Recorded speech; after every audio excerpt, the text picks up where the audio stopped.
Hi guys! Welcome back to Yanni's Room. Tara, pasok. Feel at home! Shucks! Third episode na magrereklamo ako na sobrang init. Alam nyo, pinaayos ko na yung aircon ko. Malamig na siya right now. Pero ang init pa rin. Okay? For this week's episode, isa to sa mga most requested actually. Ang dami nyo pala nire-request na episode talaga, no? Pero kasi pinag-isipan ko if hindi ko alam kung paano ko siya gagawa ng episode. Okay, simula nung nilabas ko yung episode na Average Nicole Listening Experience, madami na doon nagko-comment na gusto nila na magkaroon din ng Average Blank Listening Experience for this album. Tapos sa mga time na yun, sabi ko, hindi ko alam kung paano ko siya gagawin. Kasi guys, yung Nicole, that album, it's a crazy album. Like, for a whole year, pinagdaanan ko lahat ng kanta dun sa album na yun. So, sabi ko, sa Nicole, alam ko kung paano ko siya ikukwento, alam ko kung paano ko siya sasabihin. Pero sa album na to, kasi bagong labas lang to yung album na to eh. Like, ito yung pinaka-recent na album ni Miss Nikki. Hindi ko pa siya nag-grasp. Merong mga kanta dito na parang, nakuha ko here and there. Pero feeling ko, as an album, hindi siya yung tipong nabaliw ako. Kagaya ng kung paano ako nabaliw sa Nicole. Kasi if merong album na I'd say, nag-resonate ako with, gaya na nag-resonate ako sa Nicole, it will be Eternal Sunshine ni Ariana Grande. Ito, hindi ko makapitan pa. Pero kahapon, meron kasi ako mga gustong kanta sa album na to eh. So, meron ako mga pinapakinggan. Kahapon habang nasa movie ako, pauwi, sabi ko, okay, pakinggan ko nga yung Buzz. And girl, maybe tama lang na nahanap ako ng Buzz at a very 24 years old time of my life. Kasi right now, gets ko na siya. Nung nilabas tong album na to, I was like going through shit. I mean, nag-move on ako from a relationship. And so, ilan lang yung mga kanta dito na nag-gets ko. Pero kagabi nung pinapakinggan ko tong Buzz, sabi ko, that's crazy. So ngayon, ito na ang Average Buzz Listening Experience. Palakpakan naman muna, oh. So, ito ang Buzz. Yup. As usual, naka-earphones ako. Pasensya na. Alam nyo kung wala lang talagang copyright, i-speaker ko to. Papakinggan natin to ng sabay-sabay. Pero kailangan nyo magtiis sa boses ko at sa spoken word poetry ko dahil ito lang ang aasahan nyo. Kung ako sa inyo, makinig din kayo right now. Kumuha na rin kayo ng earphones, AirPods, sabay-sabay tayo makikinig ng Buzz. Okay? Simulan na natin. I-make sure ko na hindi naka-shuffle para naman sure ako na tama ako. Yes! Let's begin! So, mag-start na tayo sa Buzz. Kakantahin ko pala sa inyo. Ten ten ten ten ten ten. Ten ten ten ten ten ten ten ten ten. Intro pa lang. Ten ten ten ten ten ten. Okay. Bago tayo mag-start, wait lang. Actually, gusto ko na siya simulan. It's the anticipation when the amps turn on. Just cables and crackle. Hello? It's the first flicker of the neon sign. It's the words stuck in your Adam's apple. At the front door, it's making eyes in the middle of the dance floor. It's the hot shit, wanna make out in your car in the lot of the drugstore. It's a bumblebee on the blossom in autumn. It's that feeling, a propeller, the first line of a fucking bestseller. A song's about to start, can you hear it? Doors about to open, can you feel it? Can you see it? I'm about to fall for you. Okay, love ko tong song na Buzz. Kasi, basically, yung thought ng song ay, it's when something good is about to happen. Yung build up to something good, yung start ng something good, start ng something new by High School Musical.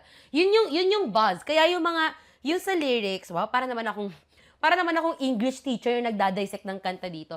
Hindi, yung sa lyrics, ayun yung nagnanarrate siya or like naglilista siya ng mga bagay na parang ito yung feeling na parang fuck, may bagong chapter na papasimula.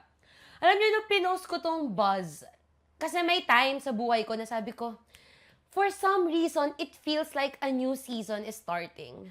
Nasa IG post ko yun eh, Buzz yung ginamit kong music, tapos yun yung caption ko. It just felt like a new season is starting. Alam mo yung feeling na parang sa buhay mo, end na yung season 1 or season 2? Like, new season na, nasa pilot ep ka na. Hindi ko maipaliwanag. May ganong pakiramdam minsan eh. For me siguro, at that time, sobrang clear nung feeling na yon kasi, yun, I was stuck in I was chasing a relationship na no longer serves me. Tapos, sobrang tagal kong na-stuck dun sa phase na yon. And then, yun yung ilang episodes ko na siyang dinedebrief dito sa podcast. Yun yung time ng thesis, LB, and then, yun nga, stuck ka sa mga bagay-bagay na hindi ka naman na dapat stuck in.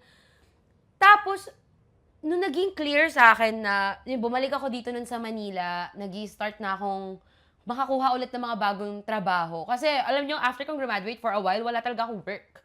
Kasi hindi pa ako nag-i-start ulit ng content, and then, parang papasimula pa lang yung podcast that time. So, wala pa ako masyadong ginagawa. Kinikrisis talaga ako. I mean, yun yung reason kung bakit meron talentadong Yani, by the way. Kasi, sinisimulan ko lang i-pick up ulit yung content. Dahil, hindi naman sa nawala ako completely. But, hindi rin naman kasi ako naging super consistent with uploading before. Lalo na nung college, right?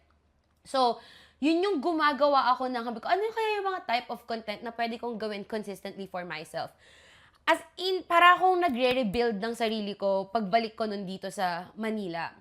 And then, slowly, nagpipick up na yung things. Nakakasama ko na ulit yung mga friends ko na hindi ko nakakasama nung nasa LB ako. So, for some reason, like, it just feels like nasa bagong chapter ako ng life ko. What the hell? Like, pag kasi pumapasok ka ng bagong chapter ng buhay mo, sa una nakakatakot siya, and then sa una you feel lost. And then nung mga time na yon, nakikita ko na siyang, parang nakaka-build na ulit ako ng mga bagong routine na I feel genuinely happy in. Like, masaya ako. Na-excite na ulit ako. Meron na mga bagong plano sa buhay ko. And ang tunog that time is Buzz ni Nikki. I feel like yun yung feeling ng Buzz na song.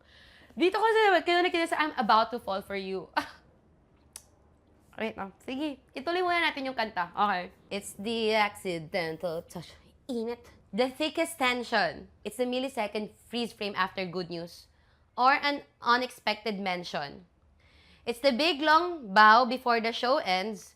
The phone toss when it's Ricky and you hit send. It's so cold, friend. It's goosebumps when you hear the drums. Before the big jump. So stellar. Bro, if you like her, just fucking tell her. Okay. Ang cute ng verse na yun. Kasi, ito yung mga feeling na parang, ang specific. Honestly, nasabi na natin to nung sa Nicole episode pa lang na kung paano magsulat si Nikki ay a very specific na feelings. Itong mga feelings na to, I'm sure lahat tayo naramdaman na to. It's just that, when it was happening, hindi natin siya masyadong tinitake note of. Alam niyo yung mga gantong bagay, alam mong special siya sa'yo. Pero kapag sinusulat mo na, for some reason, hindi mo siya maalala. But then, nagagawa siya ni Nikki. And so, ginawa niya sa isang kanta, and it's Buzz. I love hearing Buzz kasi ang saya niya sa feeling. Parang, yun talaga yung pa-climax ka. Bastos yun, di ba? Hindi, pero yun talaga yung, like, yung Buzz is basically yung listahan ng mga bagay na parang, just peak. Papunta ka ng peak. Okay. So, ito yung nilista niya. Kinikilig ako, what the hell? Okay, ito. It's the accidental touch when you don't mean to. The thickest tension. Girl! Nakakamiss naman. Alam niyo yung, well, yeah, if meron kang someone, hindi pa kayo. Okay? There's something going on there, hindi nyo pa napag-uusapan, hindi nyo pa naaamin sa isa't isa, but most probably, parehas nyo na-feel. And then, magta-touch kayo accidentally, Or like when you're walking, tas biglang nag-touch yung hands nyo, tas parang, like yung tension na yun, nakaka-miss yun. Alam niyo, isa yun sa mga fun parts ng papasimula pa lang na relationship.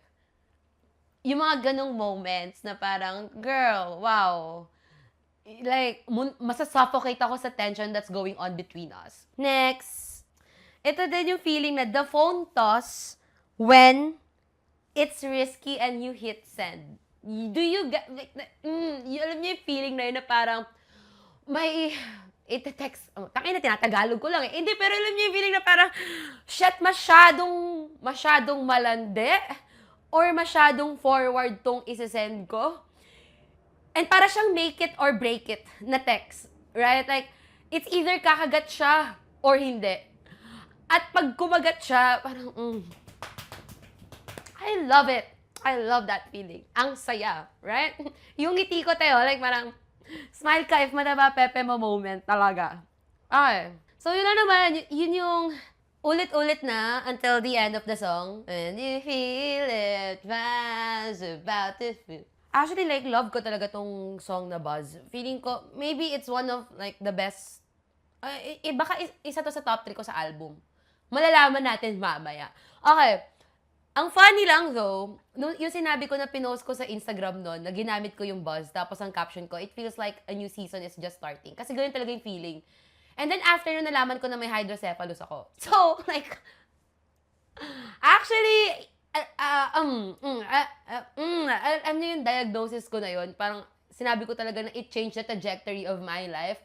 Kasi I thought 2025 was about me picking up things na parang, okay, content ulit, okay, balik ulit ako sa buhay ko before LB.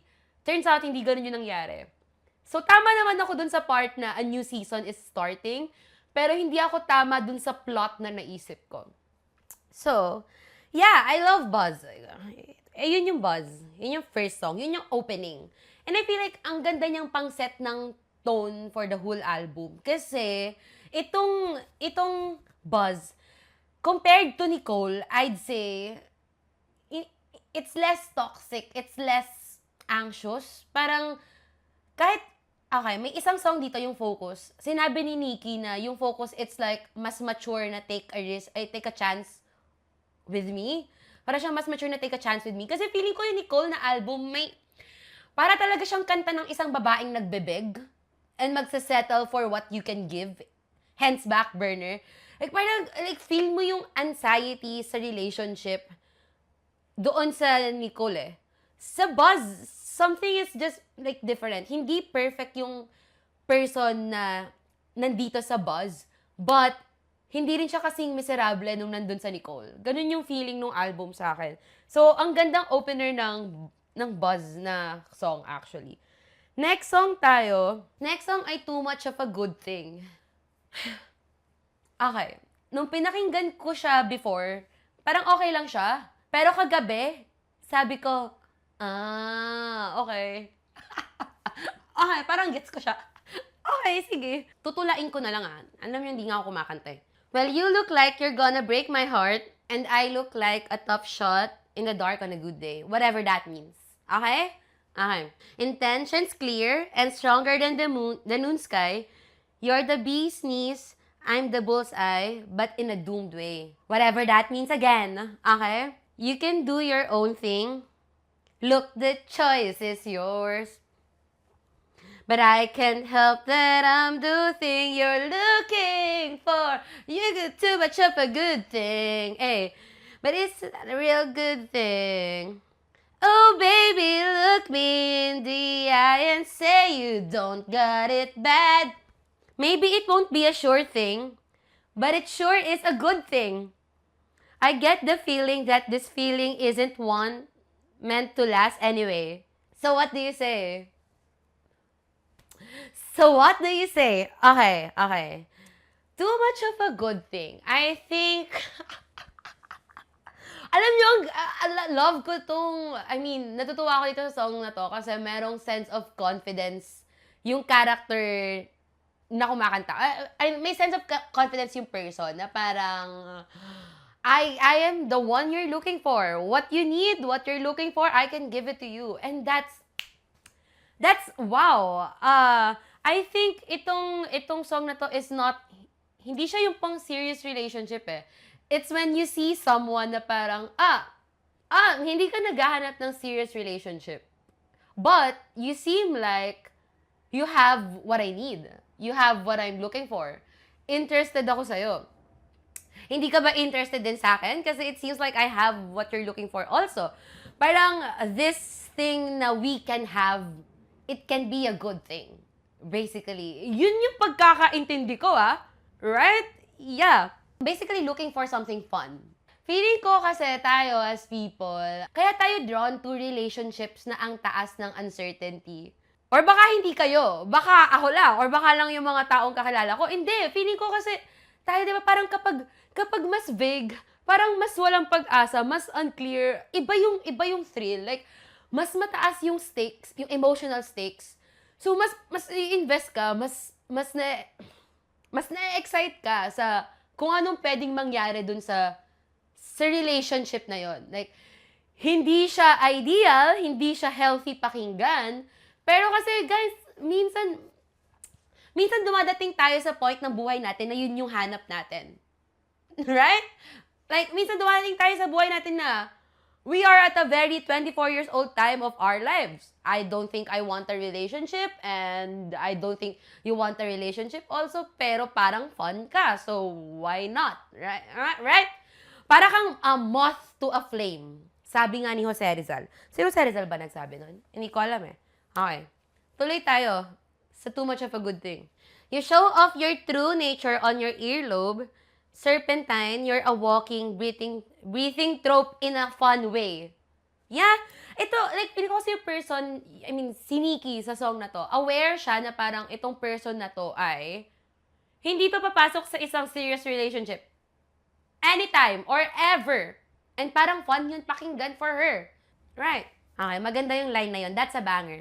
Not to jinx it, but I wanna be the reason your future lovers keep changing with the seasons, babe.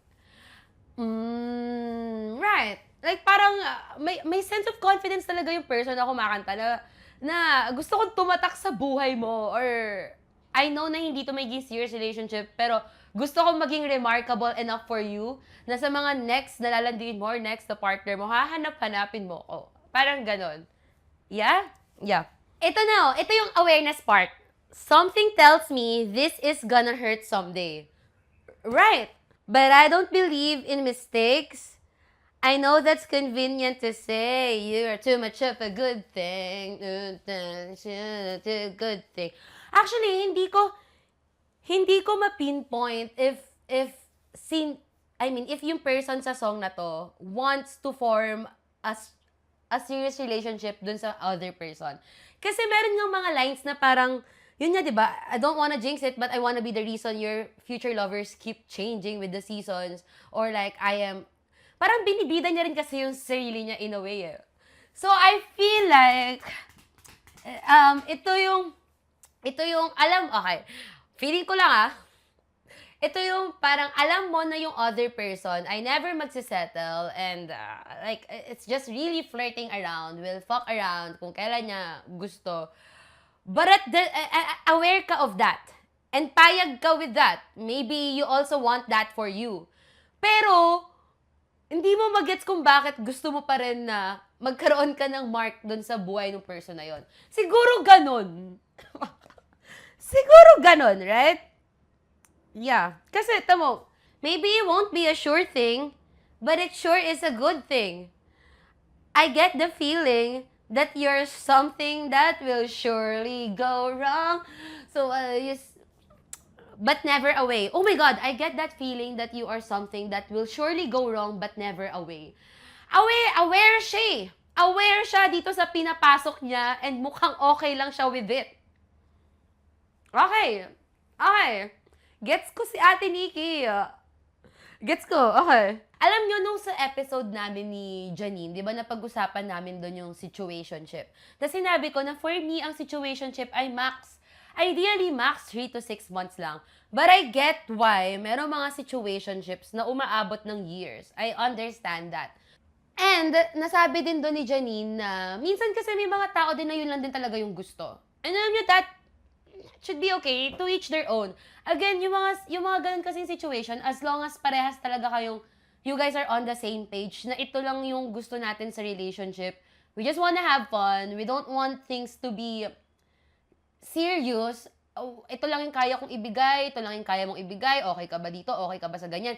If nasa ganun kayong setup na walang naglalay, na gusto niya pala talaga ng something serious, pero maglalay siya to stay in that situation, yun yung hindi healthy. Pero kung it's like clear sa inyong dalawa na fun, okay, go. But I think yung too much of a good thing is may awareness na ganun yung other person, and okay lang siya with that kasi yun din yung gusto niya.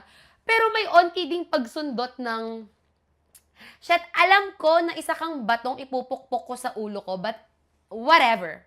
Whatever. At least we get to experience this. Parang ganun. I feel like ganun yung too much of a good thing. It doesn't sound miserable to me. Yun nga yung sinasabi ko eh. This is the thing about Buzz compared to Nicole. Kasi feeling ko, if itong kantang to ay nasa album na Nicole, gawin mo siyang mas miserable. I think Backburner. Right? Okay. Backburner yung, I'd say, parang nasa opposite end ng too much of a good thing. Walang confidence, okay lang sa kung anong kaya mong ibigay, and ganun. So yeah, yun yung second song.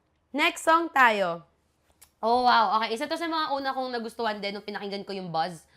Ito yung Colossal Loss. Tama.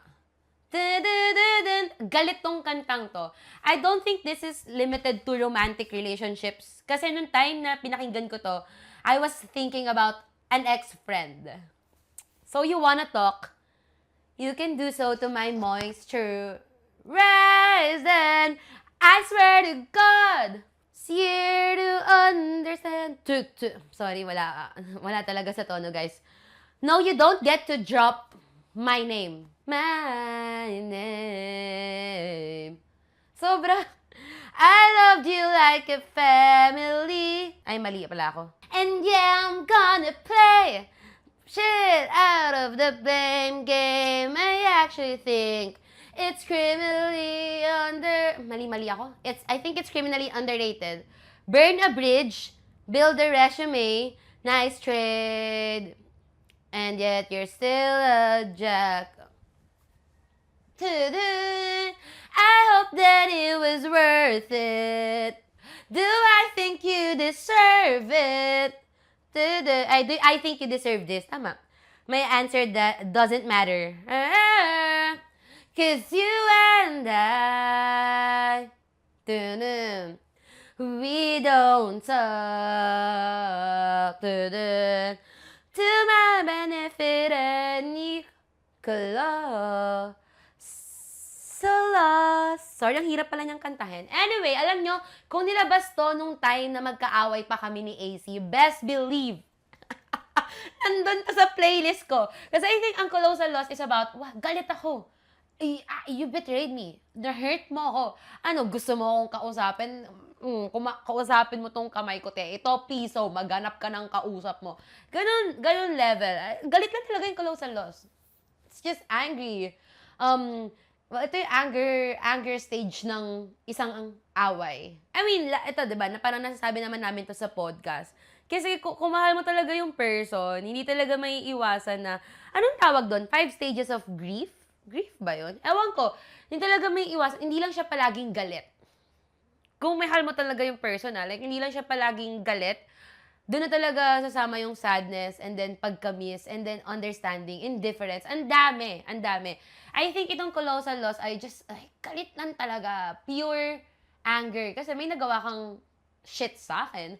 Noong time na yon, hindi ko to na-feel towards an ex-partner. Na-feel ko siya sa isang friend. But, na-feel ko siya sa isang friend. Pero mabilis ko siya nabitawan kasi sobrang galit talaga nung kanta. Yun yung thing. Hindi ko kayang umabot sa gantong point ng galit. Yung sinabi ni Nikki dito na parang, I think it's criminally underrated. Yung blame game, yung paninisi ng other person. Medyo hirap ako doon. I think I think underrated nga siya. Dapat matutunan nating manisin ng mga tao. Pero hindi. Hirap ako sa ganun talaga even before. Kasi lagi ko nakikita na, ito yung fault ko. So, ganito yung naging reaction niya. Blah, blah, blah. Which is okay lang naman. Pero kasi, minsan unfair talaga yung sa sarili mo. Na, minsan ang shit talaga nung ginawa sa'yo. Tapos, dahil gusto mong intindihin yung kung bakit ganun yung naging decision nila, ang nangyayari, hindi mo na sila nasisisi, hindi ka na nagagalit. Wala. Parang, ang sarap din talagang dumating sa point na kaya mong manisin ng tao na, shit ka, gago, ito yung ginawa mo sa akin. And I will burn a bridge. Ay, hindi ako magiging bigger person. Basically, yun yung close loss eh. Hindi ako magiging bigger person. Kawalan mo to. Kawalan ako sa buhay mo. Parang ganun. Yun lang. Actually, yun lang naman yung close loss eh. Ayun, is this what the kids call petty? Well, I'm happy to report that petty feels pretty awesome. Like, okay, hindi ako bigger person, okay, petty to, pero whatever. Parang ganun. Now your heart feels heavy. What happened to making light of every problem? And now you expect me a brunch. Ito like parang, I hope that it was worth it. Whatever you did, parang sana okay ka dun sa choice na yon. Okay. Again, hindi naman kasi perfect lahat ng, hindi naman perfect ang relationships. Like, friendships included, family relationships included. I mean, we hurt people. Pero minsan kasi, may mga choice na ginagawa yung mga tao na, I mean, mahal natin, importante sa atin, na mapapaisip ka, like, shit, nagawa mo yun sa akin. Like, hindi mo ko naisip, hindi mo kinonsider what I would feel. Ang daming moments na ganito in my life na, I mean, both friendships and relationships, na parang may gagawin yung other person sa akin, tapos mapapaisip ako na parang, tangina, hindi ko yan gagawin sa'yo. Alam mo yun, minsan dun ang gagaling yung hurt and pain na I would never do this to you, and yet, ginawa mo siya sa akin. For what? Naalala ko yung kanta ni Olivia Dean, yung Let Alone the One You Love, yun ba yung title? Yeah, may mga choices yung mga person in the past sa buhay ko na hindi ko mag-grasp paano mo siya nagawa sa isang taong sinasabi mong mahal mo, which is me. Like, importante ako sa'yo pero nagawa mo yun. Ang non-confrontational kong person, which is again, tinatry ko namang i-unlearn. Alam ko na ang unhealthy niya talaga. Pero meron ako mga relationships na, aaminin ko, hindi ko na makita yung point of like, talking it out.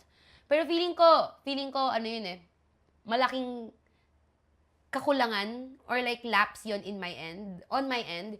Kasi if you wanna end the relationship, pwede mo namang kausapin yung person and then end it there. Meron ako mga relationships na I feel like I ended abruptly. Alam kong mali ko yon. May nangingibabaw sa akin yung anger and actually fear that time.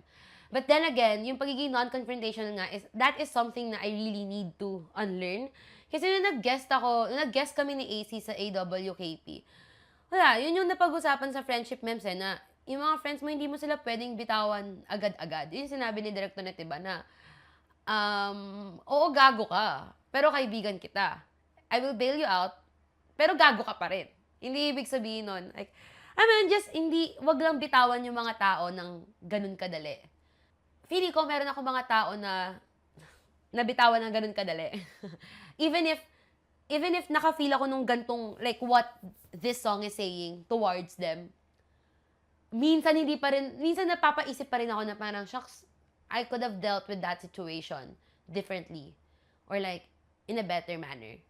But whatever, it ended already. I don't feel this way anymore.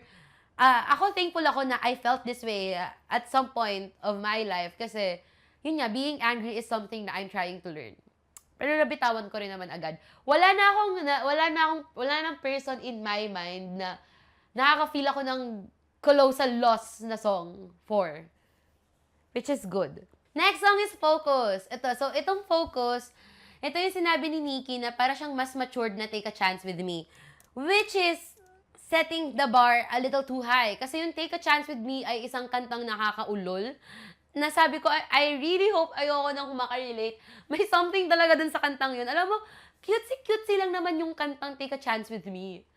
Pero feeling ko kasi, ano siya para siyang, wala, actually cutesy nga siya. Pero, God, ayoko na maka-feel ng ganun ulit na kailangan mong i-pitch yung sarili mo to a person para lang ma-convince sila to take risk sa'yo. Para like gusto ko if merong person na darating ulit, like, I want them to take risks sa akin naturally, like, out of initiative. So, nung sinabi ni Nikki na yung focus ay parang mas mature na ganun, parang ko, okay, na-curious ako. So, ito yung focus. You're a complicated puzzle I so badly wanna piece together to justify my mental strife. Could the big picture maybe muffle all the sirens going off and then my friends can say they were right? No, guys, I swear he's not emotionally unavailable. He's just traumatized. Hey. No, guys, I swear he's not a lost cause. It's just he hasn't met the girl that will fix his life. But who am I kidding? Your eyes ever shifting. Something's always missing. Why can't you look at once in front of you? Okay. So, yung sinasabi dito ni person is, ito yung like aware ka na parang nga lang siyang too much of a good thing eh. I feel like parang siyang too much of a good thing na aware yung person na yung aware yung character sa kanta na yung other person ay not ready for a serious relationship, not looking for a serious relationship. Pero kasi sa too much of a good thing, merong sense of confident ako na kaya kitang sabayan and I actually want that for me, so why not have fun with you? Parang ganun yung too much of a good thing.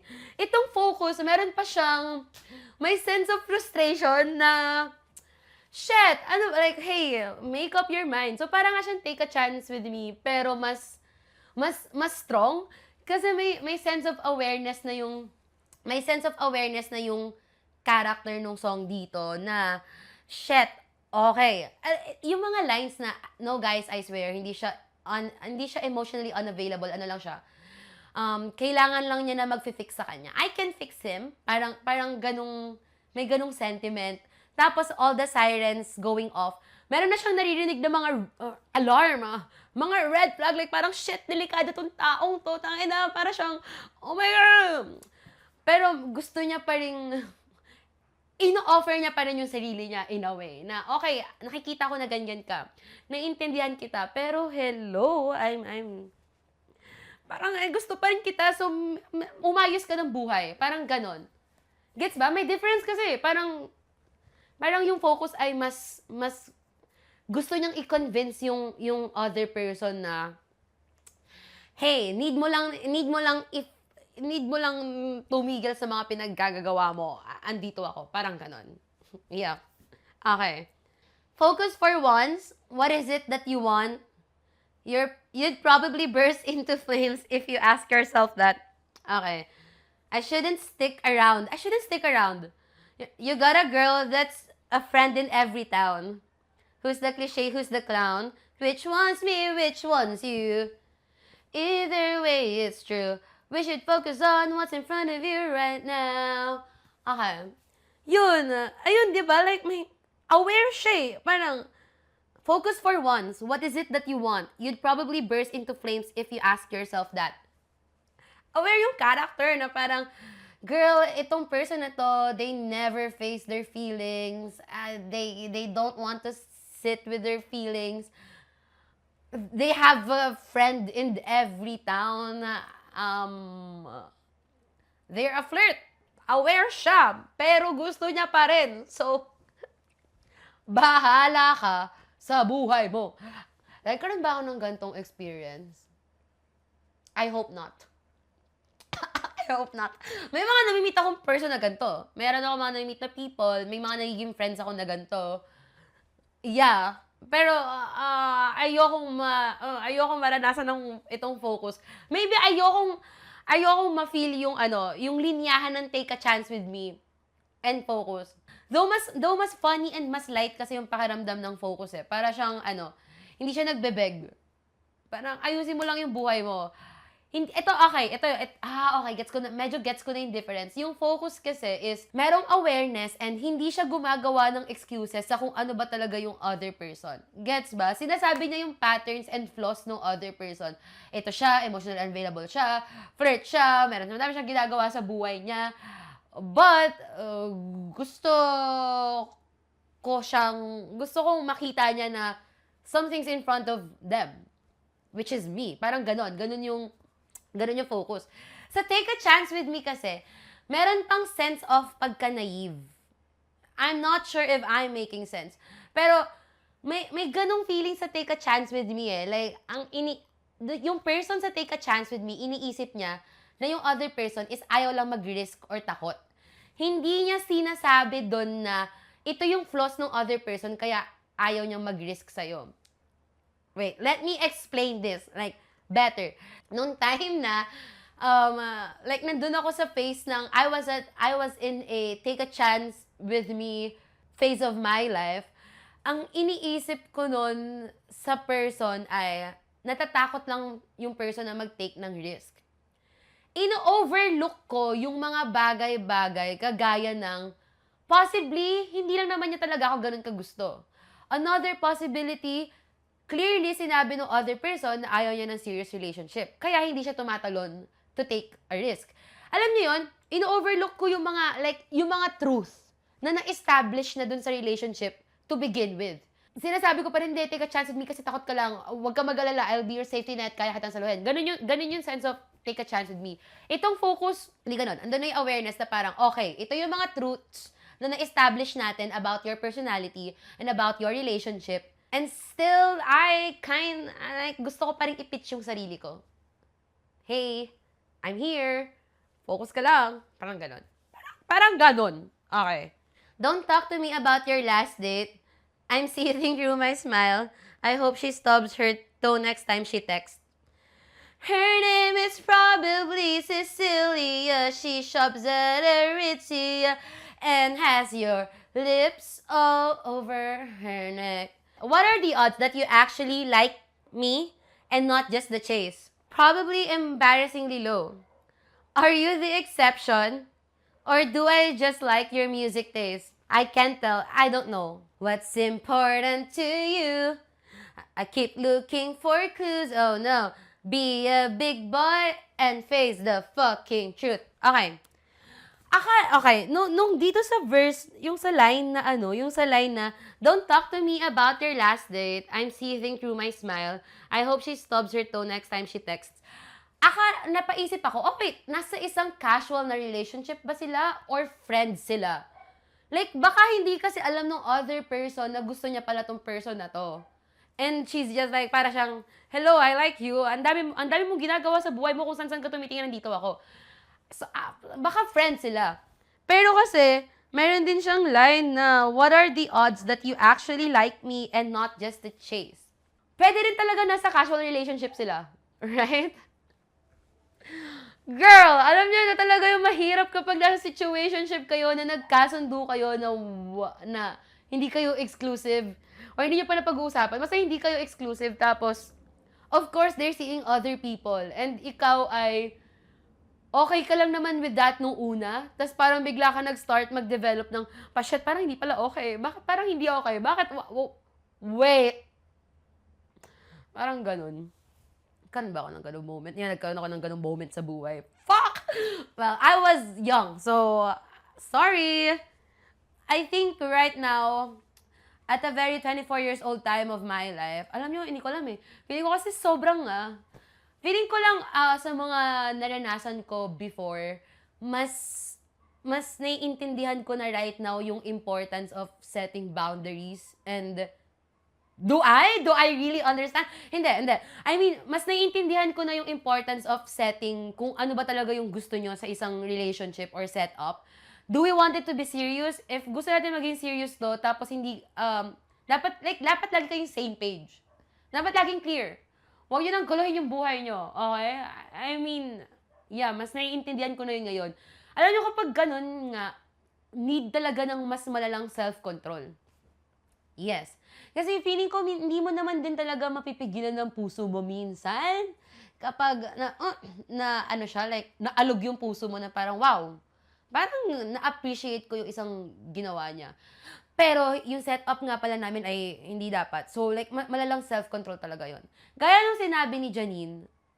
sinabi namin sa podcast ni Janine, hindi healthy yung ganung setup para sa mga people na lover girl, lover boy talaga. So, huwag kayong pumasok sa ganung setup if alam niyo sa sarili niyo na hindi niyo kaya. Unless gusto niyo ng thrill, gusto niyo ng something na may kukwento niyo sa podcast, go. Feeling ko kasi, ang bata pa natin, guys. I mean, kailan ba yung time? Wag, joke lang. Baka mamaya masaktan kayo ng sobra tapos sa akin nyo talaga isisi. Joke lang. Ang sasabihin ko lang naman is parang this is the best time to make mistakes. Ay, pag 20s ka, hindi ba? Okay, whatever. Ako lang yon. I'm sorry. Okay, focus. Yun na yung focus. Inulit lang naman. Okay, next. Oh my God. Ito na yung did you like her in the morning? I feel like itong did you like her in the morning, it's, ewan ko kung bakit it's as sad as the apartment we won't share. Maybe because pareha sila ng mahabang title. Pero ewan ko, yung sadness na nakukuha ko dun sa the apartment we won't share, may ganong sadness na present dito sa did you like her in the morning. Nabanggit ko na rin to sa episode, sa recent Thursday episode. And this is about retroactive jealousy. So, basically, tinatanong niya yung partner niya na, did you like her? As in, yung past partner mo in the morning when they were imperfect and shit. So, okay. Pakinggan na natin. Did you like her in the morning? Right before all the sleep left your eyes? Did you bother to draw the curtains? Ang bagal. And if you did the light burn too bright? Yan, sige. Did you laugh over cold cups of coffee that you hate but still drank anyway? Did you get past the walls? Did you see through them all? And if you didn't, do you still hope to someday? Tingnan mo, ito yung mga tanong na parang, again, retroactive jealousy talaga is more of an internal battle. So, ito yung parang tinatanong mo sa partner mo na, most probably, hindi ka binibigyan ng partner mo ng reason to be jealous of their ex. But you still feel jealous. Yun yung retroactive jealousy eh. And then, yung mga question na, okay, did you like her in the morning? Did you like her na kahit hindi, gargal yung itsura niya sa umaga? Nag-laugh ba kayo sa mga, komedya ba sa inyo yung, nag-laugh ba kayo over cold cups of coffee, kahit hindi gusto, etc., etc., yung line na, did you break through the walls? Did you see through them all? Na parang nakilala mo ba yung person, yung ex mo beyond the walls that she put up? Nagustuhan mo ba yung nakilala mong person? And if hindi mo nagustuhan, do you hope to someday? Yun do you hope to someday? Parang, in the future ba, naiisip mo pa rin balikan siya? Meron bang hope na sana mag-cross pa ulit yung paths nyo? Parang ganun yung did you like her in the morning? Basically, yung mga questions dito ay mga bagay na parang, again, sabihin sa chorus, I know it would be easier if I just didn't ask. Mas madali to kung hindi ko itatanong kasi hindi mo naman need itanong. Again, right? Hindi mo need pagselosan yung isang bagay na wala na. Ikaw na yung mahal ng person. Okay. But it also be easier if she wasn't your last. Grabe. Siguro, well, okay. Feeling ko kasi yung retroactive jealousy stems from insecurities din talaga. Yung sinabi na parang, but it also be easier if she wasn't your last. Ito yung kapag nilalagay mo yung ex ng partner mo talaga sa pedestal.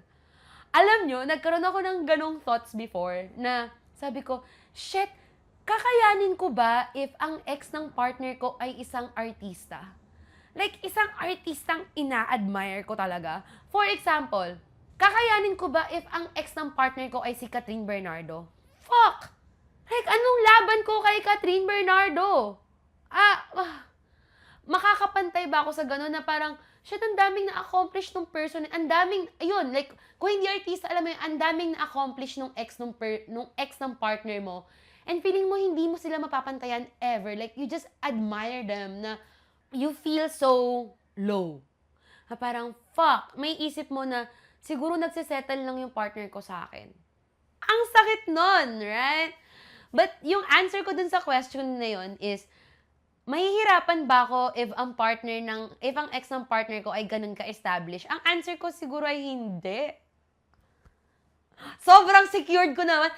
But then again, like, kung wala kasi talagang reason for me to be jealous, wala talaga. So, I feel like, alam nyo, sa mga past relationships ko, meron naman ako mga pinagselosan, pero sobrang iilan lang talaga. And yung pag nagsiselos ako, dahil sobrang lala nung reason, so sobrang detrimental sa akin nung person na pinagseselosan ko, ganyan. Like, markado talaga sa akin. Nagiging ano siya, yung mga, nagkaroon ako ng Lazy by Olivia Rodrigo sa buhay ko. As in, that person na feeling ko, I could never compete with or I could never compare to for some reason. And hindi ko magamit yung card na, ako na to, si Yani. Ako to, Yani, hati so shit and whatever. Kasi kapag tinamaan ka ng, alam mo yun, ng selos, kapag tinamaan ka ng selos, may isip mo na kahit gaano pa karami yung accomplishment or achievement mo sa buhay, kahit sino ka pa, if ma-feel mo na, fuck, parang hindi ako yung hinahanap ng partner ko, or hindi ako yung type of person na fit, tingin mong fit or perfect for your partner, wala kang laban. Ayun, I think that's the thing about jealousy. Hindi ko na sinasabi na retroactive jealousy. That's the thing about jealousy and insecurities. And siguro mas malala pag retroactive jealousy. Kasi nga, wala na yun eh. And wala na yung ex eh. Ex na yun, past is past. Bakit naaaning pa rin ako? Parang ganun. Okay. Did you like her touch at nighttime? Did all the pretending help you forget? Was she weightless in just your sweater? And does it feel heavy now to look at me instead? Ang lungkot naman nun! Okay. Did your hands find her waist when she got sloppy? After just a few Manhattans in Berlin? Would you kiss her goodnight? Would you walk her inside? Did you hope the nights would never end? And again, I know it would be easier if I just didn't ask. Ang sakit nung, nasaktan ako dun sa ano, was she weightless in just your sweater and does it feel heavy now to look at me instead? Guys, ito I understand na retroactive jealousy talaga, it's more of an internal battle. But also, minsan kasi naiintindihan ko, feeling ko hindi rin naman siya nangyayari out of nowhere. Meron mga actions yung partners natin na maybe unconsciously nilang nagagawa or maybe sinadya nila, we don't know, na makes us feel lesser than their past relationships. Kaya nga yung advice ko nun sa letter sender ko, sa Yanni's mail about retroactive jealousy is to talk to their partner kasi yung partner nila yung makakapagbigay ng assurance. Okay. The thing is, sa isang relationship, if your partner makes you feel less, if your partner makes you feel na parang, oh yeah, dapat kang kabahan sa ex ko kasi ganito ko siya hinhold. Ganito ko siya tinitignan. Sobrang wow siya sa akin. So, dapat kabahan ka. Or like, tas pag nagsabi ka ng concerns mo, i-invalidate ka. If your partner makes you feel unlovable, I hope hindi kayo magsettle sa ganong relationship. Yeah? Wala namang may deserve ng love na half-ass. Walang may deserve ng isang relationship na lagi mo mafe-feel yung need na mag-compare or mag-compete dun sa past nila. But then again, yung thoughts ko about retroactive jealousy, if gusto nyo malaman, nandun na yun sa isang Thursday episode. For now, yun yung Did You Like Her in the Morning. Okay, next tayo, Take Care. Itong Take Care, you take Sherman Oaks, your backyard citrus grove. Find your zest for life again. Actually, medyo heartfelt tong song na to for me. Sa pagkakaintindi ko, it's about, I think hindi lang naman siya about romantic relationships. But It's about parang nag-end yung relationship and magpa-part ways na kayo. And then, you guys will live your own lives. And you genuinely want the best for the other person. Yun yung song. So, you take your walks. And I'll take the dog on a drive somewhere. And you take care. Oh my God, go. Ito, okay. You take someone's clothes off. And someone takes me home. When bitterness bites, novelty is nectar.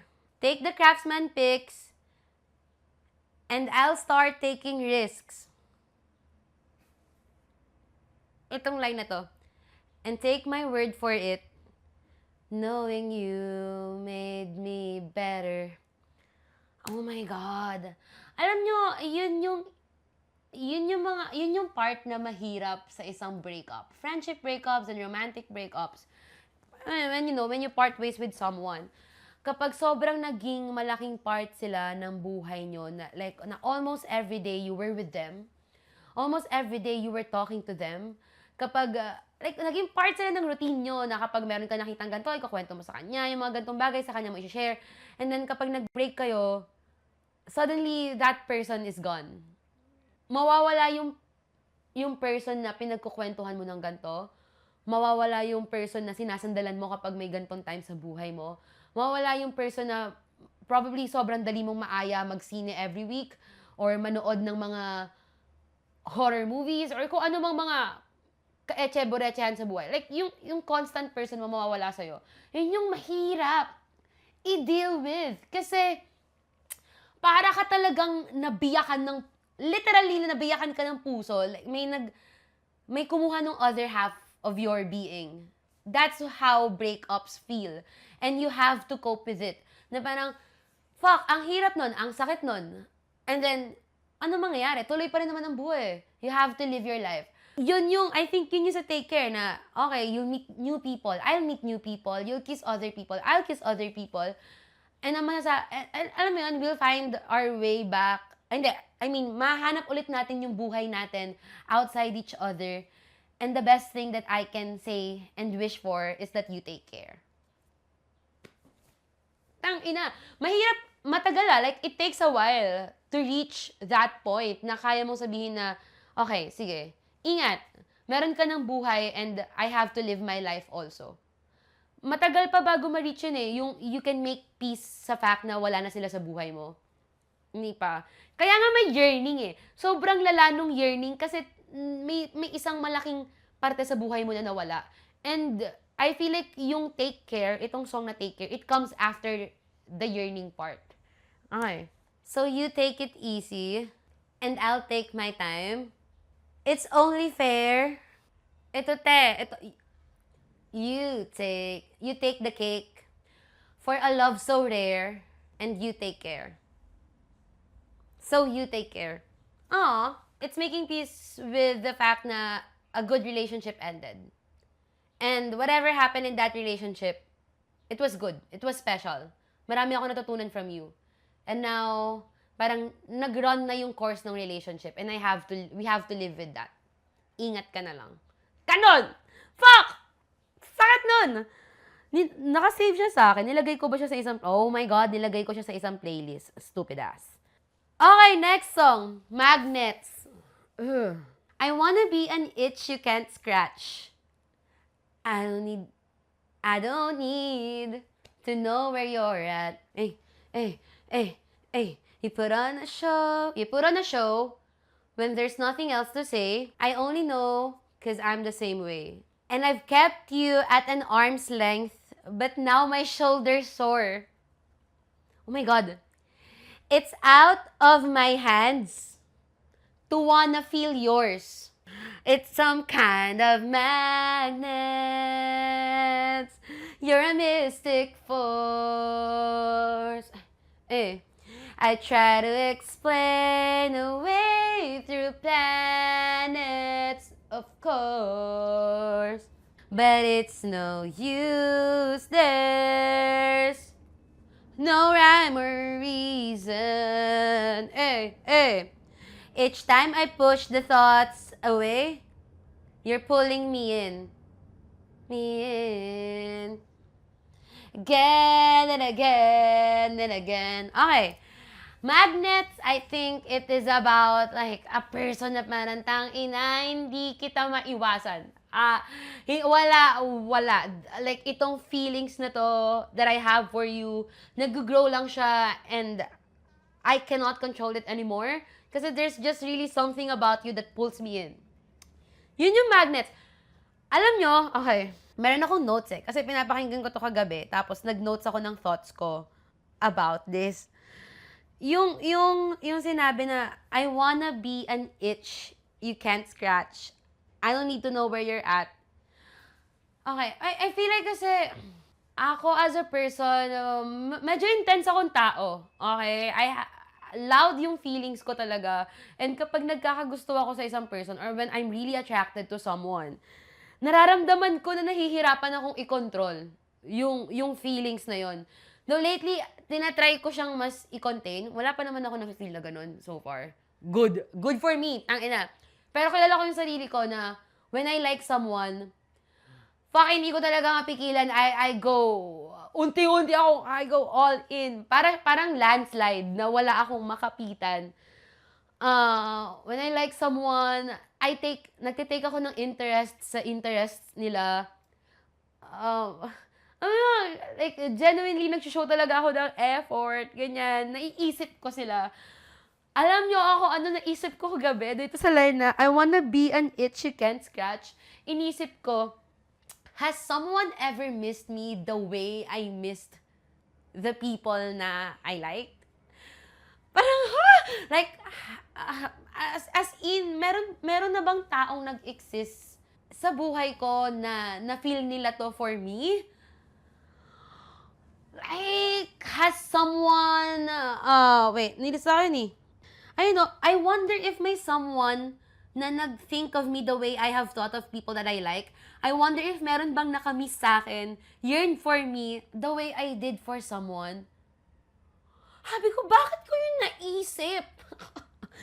Kasi feeling ko, madalas when I like someone, laging ako yung forward.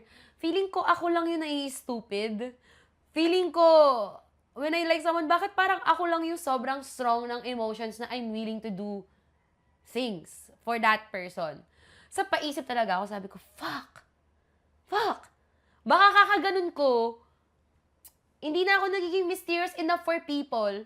And hindi na nila, feeling ko kasi ako, when I like someone, or like when I like to do something, I go after that. Okay? As in, hindi ako nagdadalawang isip. Madalas, like, available ako. Okay, hindi ako yung parang, shit, siguro wag ko na munang gawin para, wala talaga akong sense of self-control. Okay? Kapag meron akong gustong bagay or tao, I think. Or pag may gusto akong gawin, I go for it. Hindi ako nagdadalawang isip. So, naiisip ko, baka walang space for yearning para sa mga tao. Na-encounter ko, yung mga nagiging romantic partner ko, feeling ko, may nakamiss na ba sa akin the way that I missed them? Meron na bang nag-yearn for me? The way na mag-yearn ako for people? Meron ba mga taong na-feel na magnet ako, na mamagnet sila sa akin? Kasi itong magnets, definitely na-feel ko na to for someone. I know. Sa kung paano akong tao, I know. I can name names. Right. Like, damn. Pero yung line na like, I've kept you at arm's length, but now my shoulder's sore, na parang, shit, trinay ko yung best kong iwasan ka, pero wala na, nangangalay na talaga, sige, nali ka na. Parang ganun. Yun yung feeling ko sa magnets. The air buzzes when you're near. Are you the one, or are you just a mirror? Wow, sobrang biglang self-reflection nung tanong na are you the one, or are you just a mirror? Are you the one, or am I just seeing parts of myself sa'yo? Oh, that's a valid question. Okay. Either way, you have me at my wit's end. Guess what I'm trying to say is, I'd rather die than be friends. Wow, let's sit with that. I'd rather die than be friends. Wow. Shit! Wow! Yan, experience ko siya before.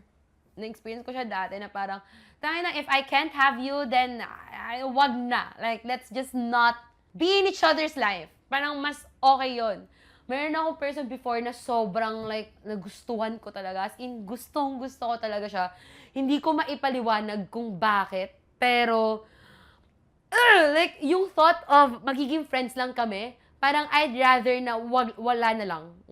Wag na lang tayo mag-usap at all than maging friend mo ko, napapakinggan ko yung magiging dating life mo. Or like, ma-witness kita to love someone else. Kakaibang wow yun eh. Okay? Pero alam nyo, nung kay Kim, may time na ganun dati. Tawag na sobrang, okay, lore na naman to. Lore drop, dati, sinabi ko ata kay Kim ko ba to sinabi? Alam ko sinabi ko kay Kim. Nasabi ko, alam mo, someday, matitignan kita sa mata, and masasabi ko sa'yo na parang I'm genuinely your friend. Pero right now, hindi pa. Kasi that time, gustong-gusto ko pa siya. Tapos, lala! Oo, yun. Ang thing naman kasi is, ayoko rin talagang malose si Kim that time. And sa isip ko, parang, fuck, kahit friends, ayoko siyang mawala. Importante kasi parang friends kasi kami before pa naman ako magkagusto. So parang, yun yung, I don't wanna lose that. Dun sa other person kasi, hindi naman kami nag-start as friends. So yung thought of, fuck, magiging friends tayo after kita magustuhan ng ganto kalala. And yung hindi talaga kita maiwasan, yung para talagang, basically magnets talaga ni Ate Nikki. Sis, iuntog mo na lang ako sa pader. Huwag, hindi ko gagawin yan. Okay, next. Can you feel the steady thrum when you and I are side by side? It's electric when our fingers brush. Quit acting like we're not two magnets. Okay. A mystic force. I try to explain away through planets, of course. Every time I push the thoughts away, you keep pulling me in. Again and again. Okay. I don't wanna be your friend. I couldn't care less if this ends in the end. So, yun yung magnets. I think dito sa magnets, hindi ko sure if it's mutual eh. Pero, gets ko yung merong mga tao na parang you just can't help but be pulled in together. And I've met people naman na ganon, na I had those parang experience with. Hirap niyan though. I hope that doesn't happen anytime soon to me. Nakakaaning kasi siya. Nakakaaning yung parang hindi mo alam kung bakit hindi mo talaga makontrol. Ang next song ay Tsunami. Itong Tsunami, hindi ko siya masyado napapakinggan before. So, kagabi ko lang siya inupuan. Sabi ko, oh, okay. Itong Tsunami, a roaring tsunami, you came crashing in like an act of God. Okay, girl. Shake my earth, suck the air out, burn me down. Oh, kamot ulo. It's like you've known me through all my past lives. What an evil thought. Wreck my plans, stop me dead. Kiss me now, hand on my leg, chokehold on my head. I wanna be wherever you are. Wanna get carried away, want wave after wave, 'cause I'm going under. Alam niyo yung tunog nito, sobrang, ang song niya, falling on, parang, Basically, yung Tsunami is about someone sweeping you off your feet. Like, dumating sila unexpectedly, and then naalog buong pagkatao mo. As in, ito yung, uncontrollable din naman yung feeling of falling dun sa magnets. Pero dito din sa Tsunami, yung para ka talagang, tinangay ako ng Tsunami, nalulunod ako sa feelings na to, and gusto ko lang, I just wanna be with you, and I wanna kiss you, and parang you got me on a chokehold. Basically, ganun yung Tsunami. Mayroon akong naalala dito. Okay, sorry. Grabe kasi yung line na it's like you've known me through all my past lives. Spiritual ba kayo? Pero kasi mayroong mga tao na parang sobrang lala nung connection nyo with them na fuck, para akong yung connection na to ay it's setting my soul on fire. Okay. Hindi ko alam if pwede ko ba itong i-share. Pero galing to sa isang batchmate ko sa workshop ni Sir Ricky. So, si Joppy, yung nagsulat ng Gitling, maintindihan niyo kung bakit, pero tanda ko to. Sinabi siya dun sa class namin, sinabi niya, there is a difference between love that sets you on fire and love that sustains you. Okay. Wow! Kumbaga, wow! I think yung feeling ng song na Tsunami I think it's a love that sets you on fire. Ito yung parang love na, ewan ko, ang extreme nung feeling. Ang extreme nung emotions. Okay, yung dun kasi sinabi ni Joppy na parang there's a difference between love that sets you on fire, and love that sustains you. Dun kasi, usually kasi yung mga love that sets you on fire ay usually yun yung mga relationship na extreme and unhealthy then minsan. Like yung andaming test of time dun sa relationship na parang ang dami mong binubuhos na choices, may push and pull, grabe yung investment mo, buhay na buhay ka, minsan unhealthy na, parang Normal People, okay? Have you watched Normal People? Yung couple doon, I think, ganong type of love is a love that sets you on fire. Ang tagal, ang daming trials, orbiting kayo sa isa't isa, naging kayo, naging hindi nyo alam kung anong gagawin nyo, ang dami nyong binubuhos na emotions. That's a love that sets you on fire. Meron mga love that sustains you, ayun yung love na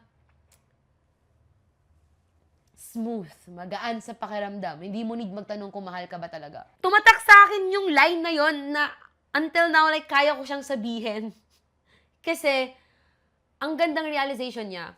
I think itong Tsunami, hindi ko naman sinasabi na itong connection na to ay unhealthy, extreme, ganyan. But definitely, it's a love that sets you on fire. Yung gantong feeling na may something about this connection na parang nalulunod yung buong pagkatao ko. It's making me feel so alive and I don't know what to do. Yun. Okay. You spoke and the wind changed the very first day. Right away, I knew. It was over, you exist now, to my doom. I feel like, yun yung wala na, parang pumasok ka na sa buhay ko, andito ka na, sa orbit ko, and I will always look at you. Aware na ako sa existence mo, ang ina! Okay. Yan. Yun na naman. Yun yung Tsunami. I feel like lahat ng gusto kong sabihin about the song nasabi ko na. So, ine-next ko na kasi ang haba na naman ng episode na to! Itong Blue Moon. By the time na na-release yung album, itong Blue Moon talaga yung, as in, swak na swak sa akin nun. Para akong binato ng bato. So, itong Blue Moon, basically, ano din siya, about like, a breakup din siya. So, you drove far, far, far away from the life we built, brick by brick, just until we were swept up in the cruelest cyclone. Oh, my eyes were glued to yours, and we chose to ignore the rattling floorboards. Chorus na. Now I'm sleeping alone. 4 full laps around the sun. We won't admit that we were done. Now I may very well just lost the one. I may very well just lost the one. I'm a January baby, you were born in June. An ice cold bitch when you call I noon. Was it written in the stars that I'd lose you? Hindi. Ulit. Was it hidden in the cards that I'd lose you? Was it written in the stars that we'd meet a little too soon? Just a little too soon. Okay. Kagabi, pinakinggan ko yung album, mas naiintindihan ko na siya. Ang Blue Moon is about a long-term relationship na nag-end. And itong relationship na to, I think they started young. Was it hidden in the cards that diba? Was it hidden in the cards that I'd lose you? Was it written in the stars that I'd meet you a little too soon? Ito yung I feel like, yun kasi yung things sa relationships na nag-start kayo when you guys are young. Lagi ko itong sinasabi, sabi ko, shit, hindi ko mag-grasp how people na nag-start when, they're like 17, 18. As in, even yung mga high school sweethearts ganun sila kabata nag-start and then long term. Ito personal lang naman to for me.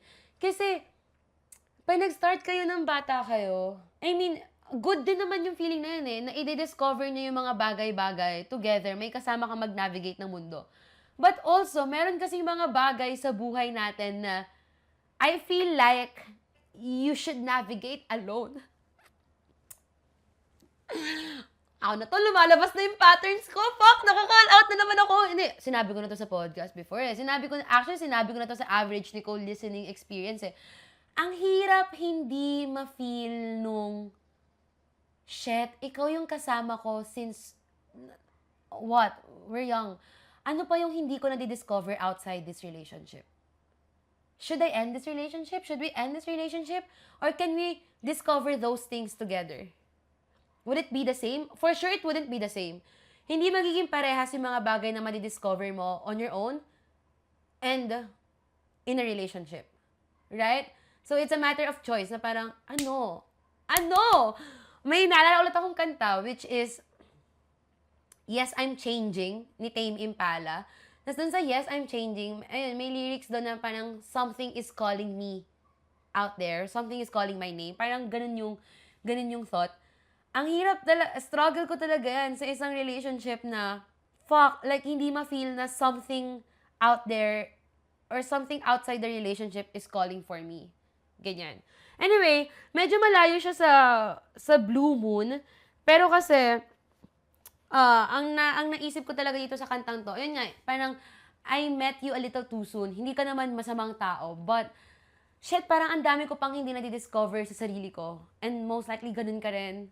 So, paano? Also, long-term relationship, ayun, yung may lyrics dito na parang we wouldn't admit that we were done. Like, ang dami na nangyari sa relationship natin, hindi natin i-admit na we're through. Kasi ayaw din nating iwan yung bubble of familiarity na na-build na natin with each other sa tagal nating magkasama. Pero alam natin sa isa't isa na parang, fuck, medyo tapos na tong relationship na to. So, I think yun yung Blue Moon. Ito, you are good. It's that very goodness that antagonizes me. How could I ever measure up? It took being written out of the novel to finally see that you care more about being good than being good to me. What the fuck, girl? Ang OA ko. And yes, the difference may be subtle, but it would have saved us, baby. Oh, I've never been worried about getting my hands dirty, but you wash yours of any ownership in the mess we made. Oh, that's sad. Okay, ayun, like, you are a good person. Like, feeling ko, siguro sa may mga sobrang long-term talaga na relationship, alam mo na good naman na person yung tao, pero, hindi kasi ibig sabihin nun agad na they are also a good partner. Alam mo, sa relationships, ganyan eh, na, yes, they are a good person, pero are they a good partner? Nakikinig ba sila sa'yo? Nakikinig ba sila sa needs mo? Do they tend to your needs? Kapag meron kang sinasabing concerns, do they hold themselves accountable? It's two different things. Feeling ko, if i-assess ko yung sarili ko, am I a good person? I think I am a good person. I am a good person. I believe so. Am I a good partner? I think I am a good partner. Yes, I am a good partner. Pero alam ko yung mga nagiging actions ko na that makes me a bad partner.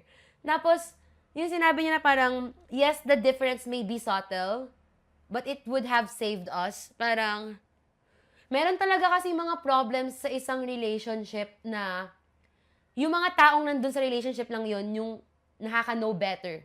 And yung nuances. So, kapag meron sila napapansin dun sa partner nila, tapos di ba pag ina-explain nila sa atin, hindi natin maintindihan. Like, usually yung mga advice na binibigay natin, objective, ganyan, from the outsider's perspective. Kasi iba yung feeling kapag nandun ka sa relationship, ikaw mismo yung nakakaramdam nung, shit, problema to. And shit, nadadamage nito yung relationship natin. Yan. Ipa-fast forward ko, kasi merong line dito na, and I know it's not every day you meet somebody like you. It's once in the bluest moon, the love we had and still do. Maybe I'll give you a call when I turn 32, and you'll say, who knew? Right? So parang, yeah, it's about a long-term relationship that started young and maybe in the future, we can work it out. Kasi okay ka naman tao.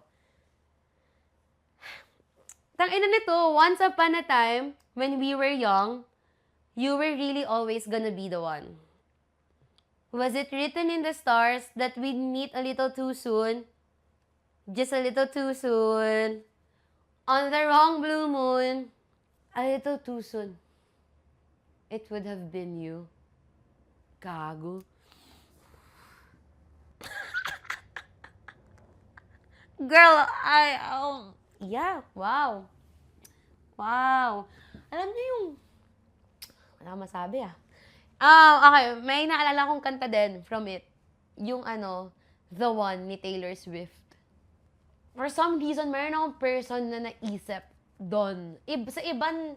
Sa ibang experience ko na-associate yung Blue Moon before Pero yung dahil mas naintindihan ko na it was a relationship that started young. Like, may naisip ako na parang, yeah, may mga people in my life na feeling ko I met at the time na, damn, if na-meet kita when maybe I was older or at the time na mas satisfied ako sa kung asan ako, maybe tayo yung nag-settle down together. Ba't ko yung naisip? What the hell? Sorry, na-realize ko lang. Okay. Next song tayo. Strong Girl. Oh my God! 10th na tayo. Wow. Sige, tapusin ko na itong kanta. So, itong Strong Girl ay, actually, guys, meron ako mga fast forward na kanta dun sa average Nicole listening experience. Kasi ang haba, right? Just like this episode. Ito kasing Strong Girl ay, ang specific nung experience na sinasabi nung lyrics, as in, sinearch ko kasi, sabi, sinulat to ni Nikki nung nagtutour siya sa Maryland. So, madaming references dito na ang unique dun sa culture nila, I think, sa US. Meron akong mga lines na gustong i-highlight kasi ang ganda nitong Strong Girl. Okay. Ito. I think itong part itong highlight ko. It's to the death or less than nothing. I'm a pendulum. I don't know where I'll land. I just know that I can swing it. I'll always swing it. Cause goddamn it, fuck it. Goddamn it, fuck if I'm not everybody's strong girl. Who am I if I can't be everybody's strong girl? Girl, this song reminds me of isang panganay na babae experience. Meron akong naalala kasi may co-star ba kayo, guys? Gumagamit kayo ng co-star na app. So, sa co-star, parang araw-araw meron kang horoscope. Meron akong isang favorite na co-star that day. Before. Screenshot ko siya. Tapos, ito yung sinabi dun sa co-star ko. The fighting stance that kept you alive now prevents you from living. Look around. The war is over. Those battle-ready muscles remember threats that no longer exist. Naiiyak ako, putang ina! What the hell? That no longer exist. Unclench your fists and see what's actually here. Okay. Ito. Yung sinabi ko na para siyang panganay na babae experience. Kasi usually yung mga panganay, guys, sa isang Asian household, usually mga panganay ang shock absorber ng pamilya. So, yung Strong Girl reminds me of that feeling na parang pag sanay ka na ikaw yung mag-stand up for yourself, sanay ka na ikaw yung mag-clean up ng own mess mo, sanay ka na ikaw yung mag-aalaga sa sarili mo, mag-tend to your own needs, sanay ka na kapag may problema, isa ka sa mga sasalo. Independent. Basically, you grew up to be an independent, strong girl. Like, sa sarili mo ikaw nakadepende lang. Pag nasanay ka na ganun, ang hirap niya i-unlearn. Ang hirap lumabas dun sa persona na yon. Ang hirap i-allow yung sarili to be vulnerable and soft and let other people take care of you. Tangina yung sinabi ng co-star na parang those battle-ready muscles remember threats that no longer exist. Tangina kapag sanay ka na lagi kang ganto, feeling mo every moment in your life, dapat lagi kang ganto. Naalala ko lang na last year, nung nagkaroon ako ng, nung hydrocephalus, yes, nung, yun lang yung time na sobrang tagal ko nakasama yung mom ko. Tapos yun ang pinakamatagal na time na inaalagaan ako ng someone, like ng family. Na nag-rely ako sa kanila completely. Hindi ako pinapabayaan ng parents ko, okay? Syempre, it's just that, parang sa dynamic na lumaki ako, nag-work yung parents ko, nasa abroad yung mom ko, like, sanay lang talaga ako na on my own. Tapos parang, last year, isa yun sa mga biggest realization ko, kasi hirap na hirap akong maging dependent sa... Putang ina! Okay, hirap na hirap akong maging dependent sa family ko nun. Parang sanay lang ako sa friends, pero sa family parang hindi ko alam paano. And sobrang kating-kating na ako nun na bumangon, mag-work, hindi ko talaga physically kaya. So, parang nandun ako, like, inaalagaan ako, and naramdaman ko yung, para kang ano talaga, isa kang batong tinutunaw, te. I feel like yun yung nakukuha ko dun sa Strong Girl, na, shit, okay, all my life, I am a strong girl. I am someone strong girl. Sino ako kapag hindi ako magiging strong? Matatanggap pa rin ba ako ng mga tao if I'm not strong? Matatanggap ko ba yung sarili ko if I'm not strong? Yun yung nakuha ko sa Strong Girl. Alam nyo, itong last 3 songs, ang gandang run nito. Sorry, pero itong Pats, most probably, baka meron sa inyo na ito yung favorite song. Pero kasi, feeling ko I have talked about this experience ng paulit-ulit na sa podcast. So, it might be redundant. Pero ito kasing Pats, ayun, like parang if God really listens, then He better be saving you for our future kids and dogs. I thought we'd be married, 2 pillars, firm and proud, but real love is a verb. I get it now. So, ang ganda nitong line na, my youth is in your past. You'll always have that. And though it didn't last, I hope our paths cross again. Alam nyo, kapag nagbe-break up, laging nababanggit yan. Apparently, na-realize ko na kapag nakikipag-break tayo, lagi nababanggit na maybe in the future, magmi-meet pa tayo together. Right? Ito, like, genuinely, meron naman talagang mga tao na parang, mafe-feel mo talaga yon na, shit, in the future, I hope, magkita tayo ulit. Like, I hope mag-cross talaga ulit yung paths natin. And then, maybe by then, we are better people, and mas mag-work na tayo. If hindi tayo mag-work ulit as a partner, then maybe by then, mas magiging mas friends tayo. Alam mo yun? Makabuo ulit tayo ng connection. I think yun yung paths.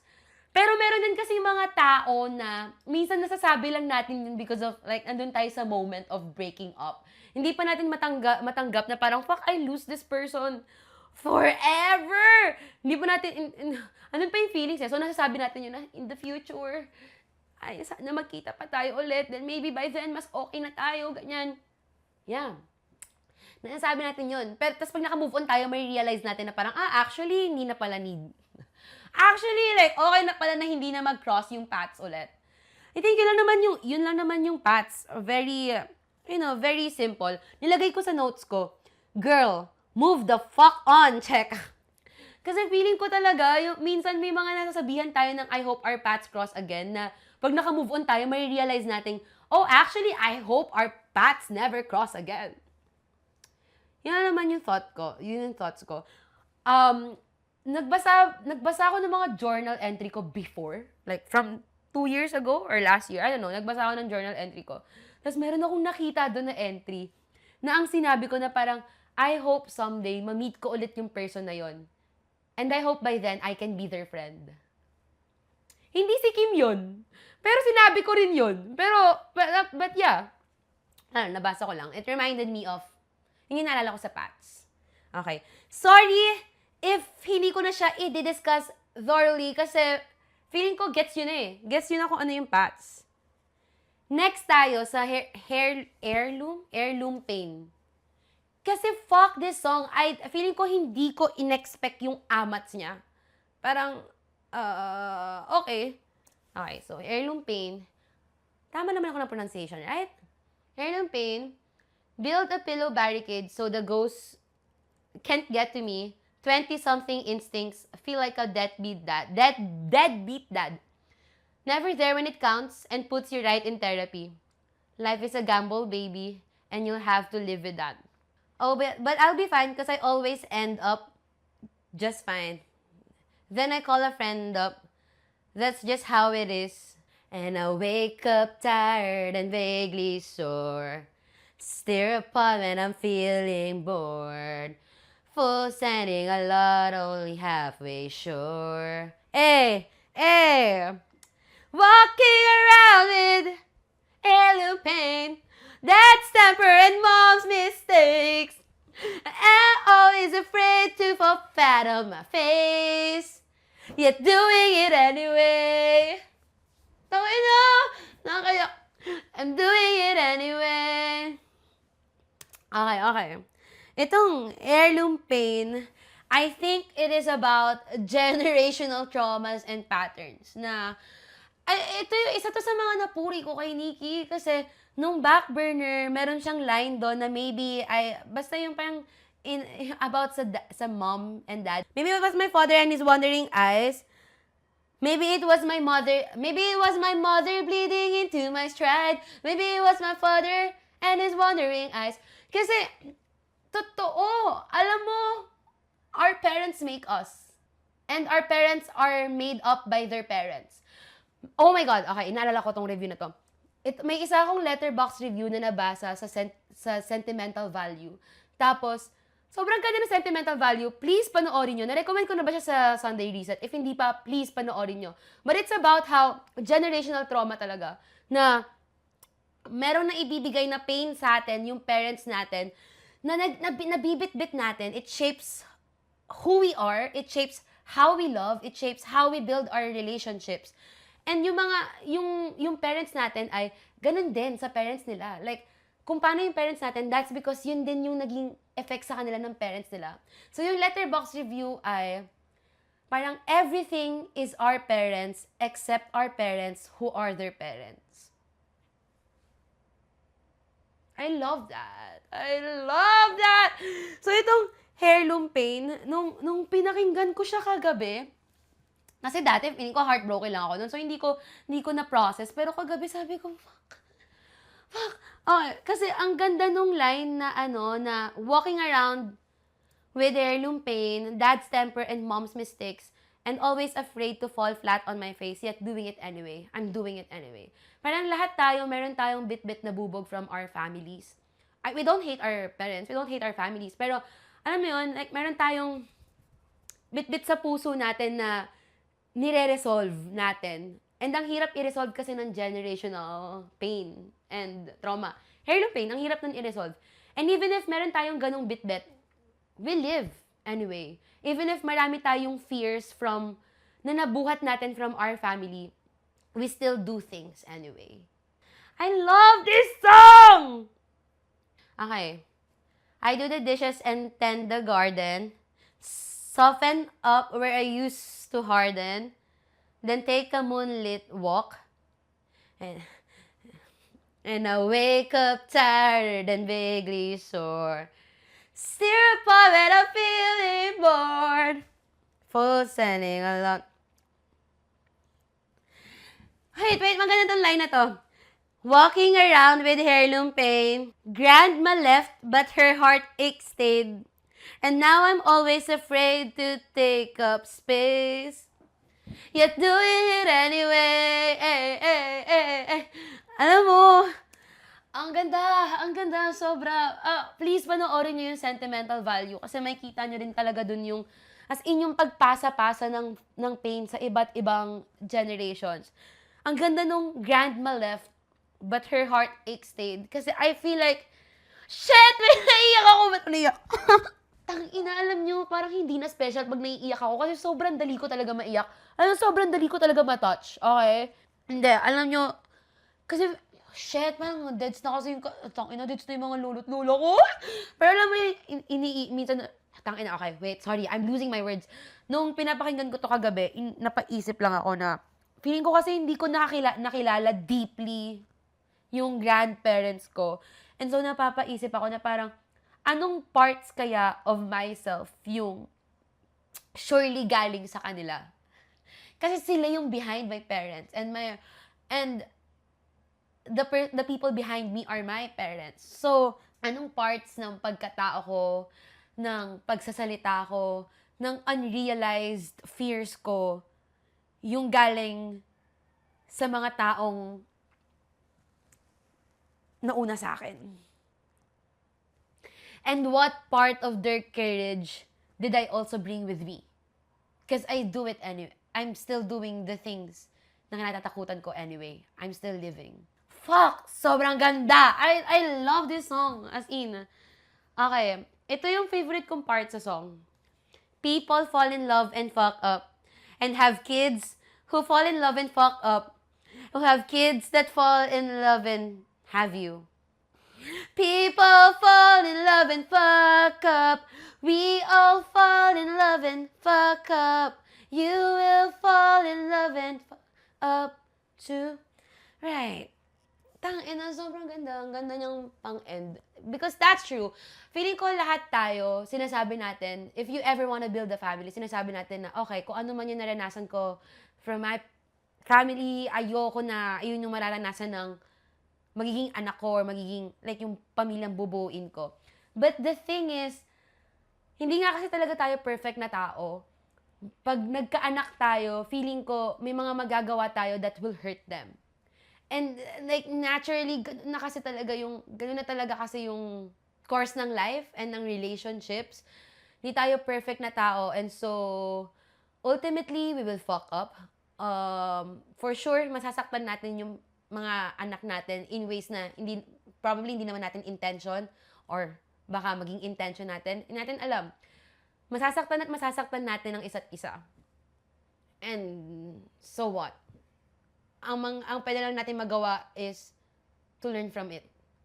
Feeling ko yung mga parents naman natin sa buhay nila, siguro bago din sila magkaanak, sinabi rin nila na, okay, kung ano man yung naranasan ko from my parents, hindi ko yun gagawin sa anak ko, hindi ko sasaktan ang anak ko, hindi ko sila ma-hurt emotionally. Pero magagawa pa rin nila kasi tao sila. Hindi naman nila alam lahat. Hindi naman sila perfect. Hindi naman tayo lahat politically correct. May magagawa tayong shit. Ang daming nuance sa actions natin as human beings. And so we live. We carry that pain with us. And then we heal them on our own. Ganda! Ang ina! And then we love. I love it! Ang ganda! Ang ganda ng heirloom pain. Sobrang, You will fall in love and fuck up too. We all fall in love and fuck up. That's just being human. Okay, lastly, itong Nothing Can. I think itong Nothing Can, ay, umiyak din ako dito kagabi. I think it's sobrang perfect niya na pang-close ng album. I just think generally yung Buzz is a very, very hopeful and human na album. I love it. Okay, so, ito yung Nothing Can. You go to someone's after sting, an hour in and the floor's disgusting. Then the room is a sailboat in a storm and a new friend's a soaring kite. And you blink, and here goes another night. You call your sweetie when you can. Okay, sorry. Wala ako sa tono. Pasensya na. A minute in, and it's bitter again. And what's unsaid feel like concrete slabs hailing down from the sky so fast till you hang up and you're not sure if you wanna cry or laugh. And you look around your bedroom. You're all alone again. No one will ever save you. No one and nothing can. No. But you still smile at a stranger. And you still make your weekend plans. No one will ever save you. No one and nothing can. No one and nothing can. I feel like itong song na to, others might see it as parang ang defeatist, masyadong malungkot. But honestly, actually feeling ko hindi naman yung naisip ng mga tao kasi ang hopeful, ang hope core talaga nung kanta. Meron siyang sense of, ang hilig ko dun sa meron siyang sense of, it's realistic.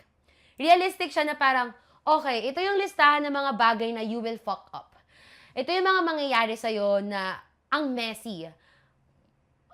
Might be like, galing ka sa isang party, tapos may magagawa kang shit, and then pag uwi mo, you feel like shit kasi sobrang lasing ka, and then kulang ka sa tulog, and then may realize mo while you look around na, shit, mag-isa lang ako. And then magsisink in sa'yo yung mga problema mo, at fuck, mag-isa ka lang. No one can ever save you. No one will make your choices for you. Ikaw lang ang gagawa ng desisyon para sa sarili mo. Ikaw lang ang makakabago ng trajectory ng life mo. No one will ever save you. No one and nothing can. But even if alam mo na ganun yung buhay, even if alam mo na magi-struggle ka, you still do good things. You still smile at a stranger. Nagpa-plan ka pa rin para sa sarili mo. Hindi ka nagsasakom dun sa thought of, wala namang sense tong lahat kasi wala namang magliligtas sa akin. It's giving everything everywhere all at once. Kasi, di ba dun sa everything everywhere all at once, parang nag-submit na si Jobu Tupaki dun sa thought of nothing matters. Nothing will ever matter. And so, just give up. Wala naman na mangyayari. Parang ganun yung feeling nung nothing can. Parang, girl, wala magliligtas sa'yo and you will keep feeling like shit. Throughout the years, lagi kang magfa-fuck up.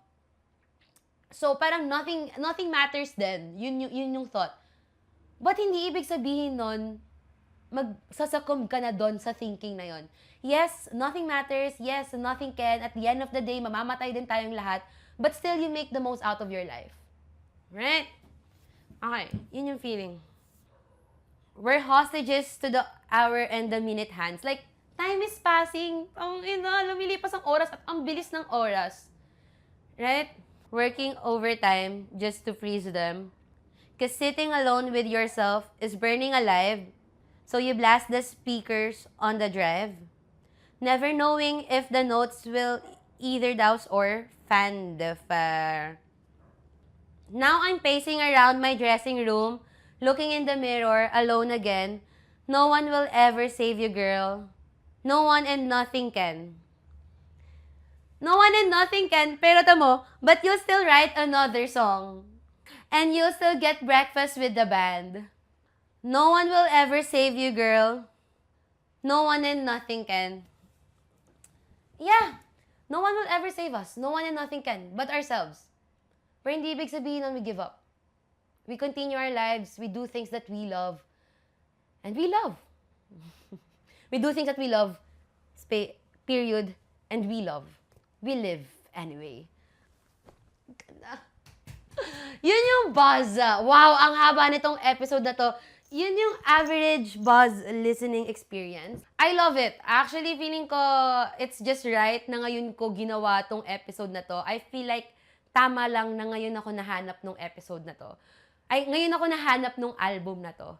So, if i-rate ko kung ano yung top 3 ko, wow! Dati kasi Blue Moon, but I think ang favorite ko ay one, in no particular order, Buzz, Heirloom Pain, tsaka Nothing Can. Very hopecore songs. Feeling ko yun yung favorite ko from Buzz album. So, ang question ko para sa inyo guys ay, ano yung favorite nyo from Buzz and why? So, thank you so much sa pakikinig sa episode na to. Sana naman na-satisfy kayo kasi nire-request nyo tong average Buzz listening experience. And, wow, wala lang. Ang saya ko. Ang saya ko actually nagawa ko tong episode na to kasi nag-worry ako lately dahil ang tagal ko nang hindi nga nagsisit down alone for an episode. And feeling ko ang tagal ko nang hindi gumagawa ng episode na nag-iisip ako. Like yung may think piece ako. I need to get back on that. So, thank you sa pakikinig sa episode na to. I-follow nyo kami sa aming socials at Kwarto ni Yani on IG and TikTok. Doon nyo rin sagutin yung question. Actually, pinopost ko rin yung question sa Facebook. So, mag-join na kayo sa FB community natin. Yani's Roommates, yes. And i-follow nyo ako sa lahat ng socials ko at Kwarto ni Yani. And if you like this episode, mag-post kayo about it, please. Ina-encourage ko kayo mag-post sa FB group about it. Actually, kahit sa mga IG story na appreciate ko, itag nyo lang kami. At Kwarto ni Yani. Yup. Naglalabas ako ng new episode every Thursday, 9 p.m. and every Sunday, 8:30 a.m. I hope sa Thursday to ma-upload. If hindi to Thursday ma-upload, kasi ang haba ng episode, baka Friday na to ma-upload. Yun lang naman. Thank you so much for listening. Bye-bye! We all fuck up, and yet we love again. Ay nako, Nikki.